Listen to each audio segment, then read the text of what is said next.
Welcome out to Great Accurate. This is an ATD 50 watt. I'm going to show you how to test it. This is a two-part machine. This side of the machine loads the spool, and this side of the machine takes the line off the spool. At the same time, it measures the weight, the drag, with the digital scale here on this side. So I'm going to load it slow and tight, so I can get a good read out of it. At the same time, I'm making sure that the handle's turning right. There's no bumps or jerks.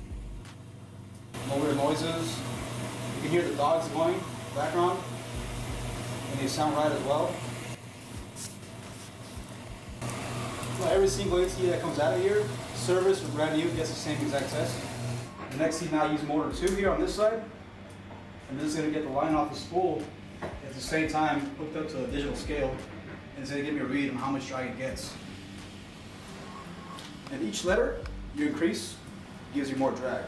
So it's more precise reading of drag. So let's say you get 5 pounds on A, you should get an increase of about 2 to 3 pounds going to B, so on and so forth. So I'm going to preset this thing to A, on strike, zero out the scale, switch the motors, and give it a go. Alright, so now I'm getting an average 8 to 9 pounds, and that's borderline. 7, 8, 9 pounds.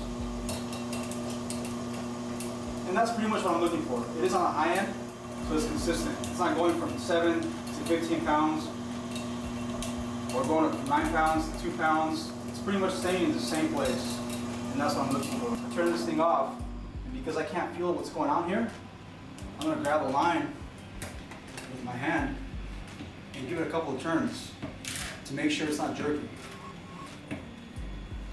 I'm getting the same amount of drag all the way through. It's all feel. You know, the machine can't tell you what's going on inside, how it feels. All it's going to do is show you how much drag it has. You do this on how many reels? I've done, in 4.5 years, I've done roughly about 70,000 reels. 70,000? 70,000 reels, yes. I'm going to engage the low gear here to make sure it's doing the same thing. It engages. It has 2 speeds, so this is low gear. The ratio is lower, so I have to give it more spins. And now that I know the drag is right, the low gear is right, everything feels right, I'm going to turn this thing back on again, and now I'm going to check the clicker.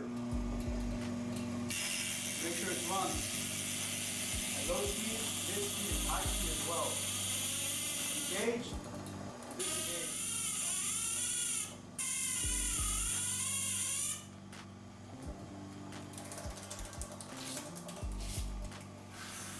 That's the strap test for the AT.